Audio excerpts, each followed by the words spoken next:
Fala velocistas, tudo bom com vocês? Bom, de verdade eu espero que sim, porque nós tivemos então agora o 6º episódio dessa 7ª temporada de The Flash. E no vídeo de hoje eu reuni algumas informações interessantes e nós já podemos criar algumas teorias sobre isso. Para não ficarmos com nenhuma enrolação, sem mais delongas, vamos pro vídeo. Solta a vinheta.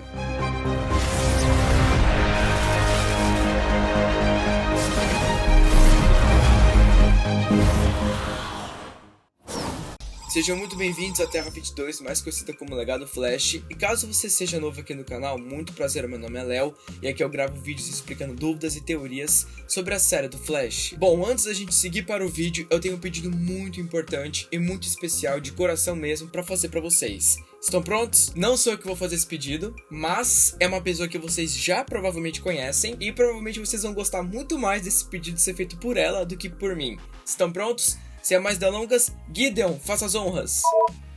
Good afternoon, Spedster. My name is Gideon. And I am stopping by to ask you to subscribe to the Legacy Flash channel, because here the explanations come faster than time travel. And don't forget to leave your like in the video to see me more often.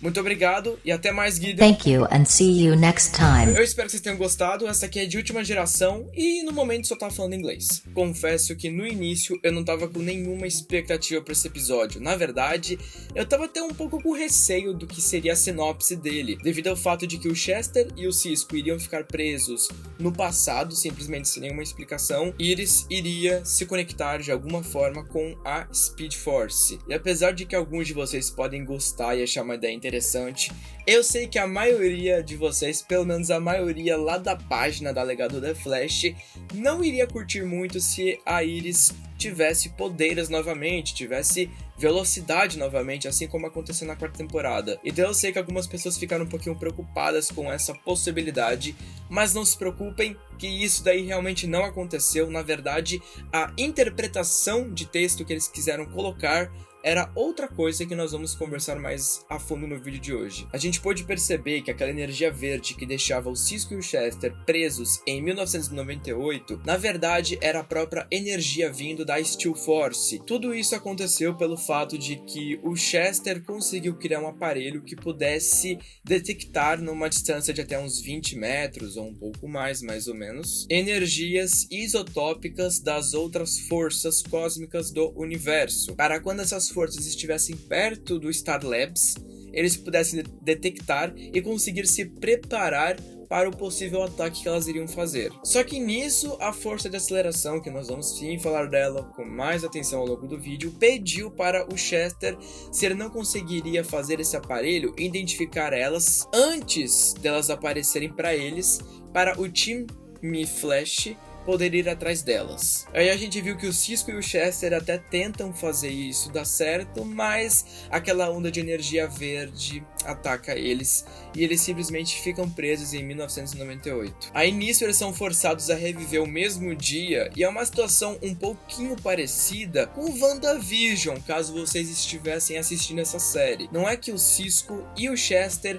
voltaram para uma época do tempo. O representante da Steel Force, que a gente pode ver que é o Dion, ele basicamente podia criar uma espécie de domo com essa energia lá dentro. E enquanto as pessoas estivessem lá dentro, elas estariam pensando que estariam em 1998, ou seja, as escolas, restaurantes, carros, entre outras coisas, seriam, inclusive as roupas, seriam adaptados para essa época. E aliás, isso respondeu uma pergunta que muita gente estava me fazendo: se esses usuários que apareceram nos últimos episódios eram representações da força de aceleração, como a própria Nora é, ela é a própria encarnação física da força, né? O avatar que representa ela. E a gente não sabia se essas outras pessoas que estavam aparecendo com esses outros poderes eram avatares ou eram pessoas conectadas a ela. E pelo que a gente pôde ver nesse episódio, não são avatares iguais a Nora. Apesar de que tem força o suficiente, tem poder o suficiente para machucar o avatar do Speed Force,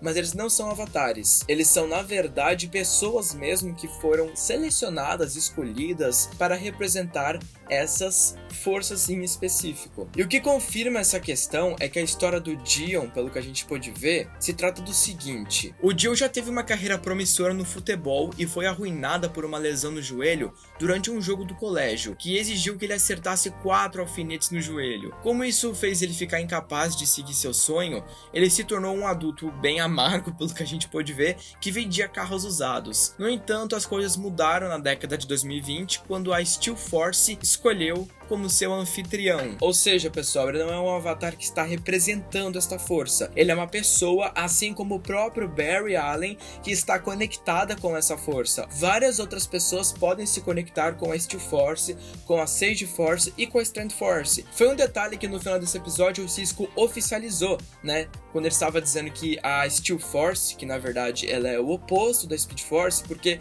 a Speed Force mantém toda a linha do tempo protegida, por assim dizer. Cada coisa acontece no seu devido tempo, o tempo fica afastado, ele segue uma linha, um segmento. Já a Steel Force é ao contrário, ela faz tudo vir para um momento só. Por isso que a gente viu dinossauro, guerreiro romano, um navio caindo ali no meio da rua. Então no final do episódio o Cisco oficializou dizendo que essa seria a Steel Force, o oposto da Speed Force. A Strength Force é a força da força, e a gente viu que a última era a Sage Force, a força psíquica. Beleza? E caso alguém tenha ficado na dúvida, até agora, oficialmente, o Flash só enfrentou a Sage Force, que é a força psíquica, que basicamente é representada pelos raios azuis. Ele não enfrentou ainda a Steel Force, que provavelmente vai enfrentar futuramente, e ele ainda não enfrentou a Strength Force, ele só apanhou pra ela, mas não enfrentou.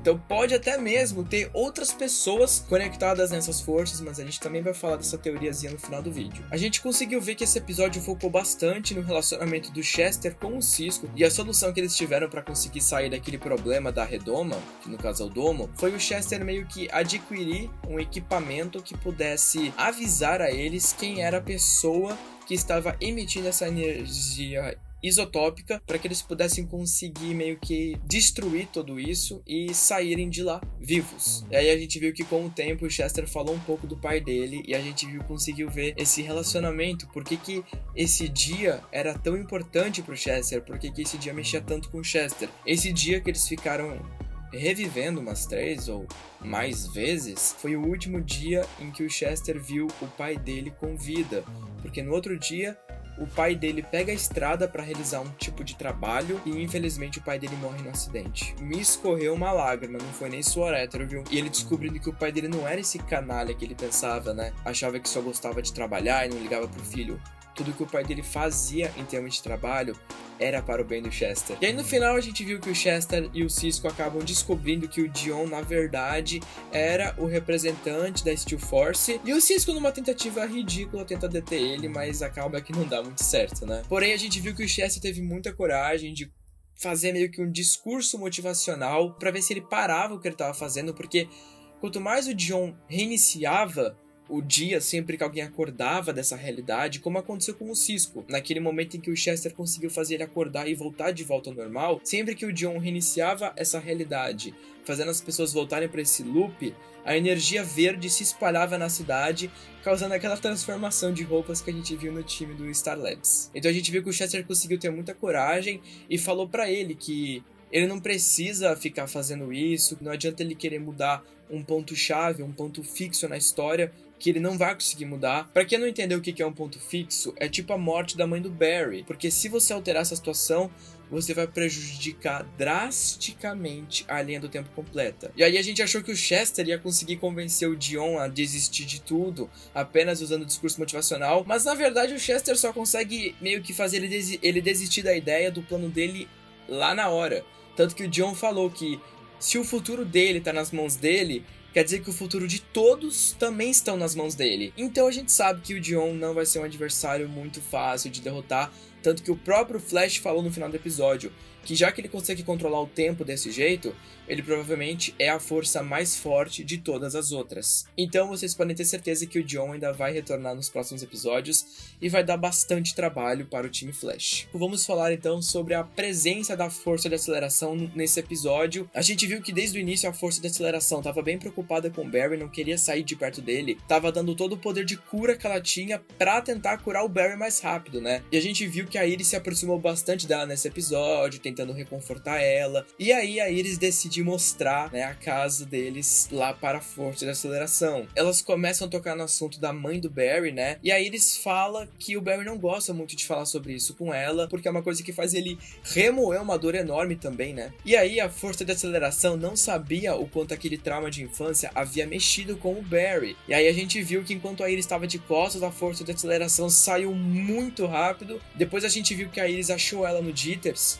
e ela perguntou o que aconteceu, né? Por que ela saiu desse jeito? E a Força de Aceleração tava chorando, cara. Vocês têm noção disso? Ela tava chorando porque ela se deu conta de que a aparência que ela tinha causava um sofrimento imenso pro Barry. E que a partir daquele dia, eles só iam ver ela como um raio, que ela só ia aparecer em forma de raio. A gente percebe que The Flash mudou quando a Iris faz um discurso motivacional para a Força de Aceleração. Pelo incrível que pareça, justo com a Força de Aceleração, não ficou forçado, cara. Eles fizeram uma coisa bem feita, de verdade. Eu gostei de assistir aquilo.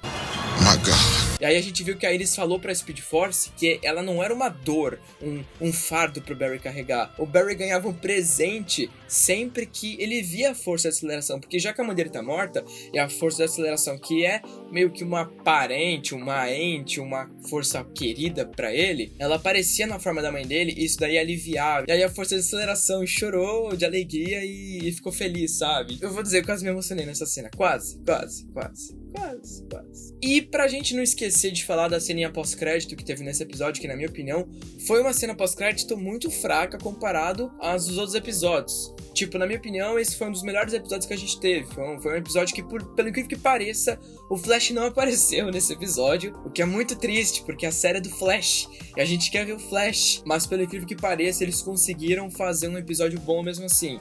A gente viu que na ceninha pós-crédito, o Joe vai falar pra Frost que tem um agente do FBI, por assim dizer, que tá querendo levá-la em cana. E a Frost ficou tipo, olha só, eu tô seguindo minha vida agora tranquila, paz e amor, entendeu? Se essa mulher vier encher o meu couro, eu taco gelo nela. Antes de encerrar esse vídeo, vamos falar sobre as teorias, né? As pessoas estavam me mandando várias mensagens hoje lá na página falando que a Steel Force, ou melhor, esse representante, o John da Steel Force, ele parece muito com as mesmas habilidades de uma outra pessoa que a gente também viu nessa 7ª temporada. Ninguém mais do que o Harrison Wells original. Vocês sabem que na Força de Aceleração não é só o Barry que tem conexão com ela. Na Terra Prime, o Barry e o Wally são velocistas, né? Então não só tem a possibilidade, como faz sentido também, o Harrison Wells poder estar conectado com a Steel Force. Ele tem as habilidades de poder viajar no tempo, de fazer a consciência dele ir para uma versão mais futura ou mais nova. E no episódio que o Harrison Wells apareceu, a gente viu que ele falou que ia ficar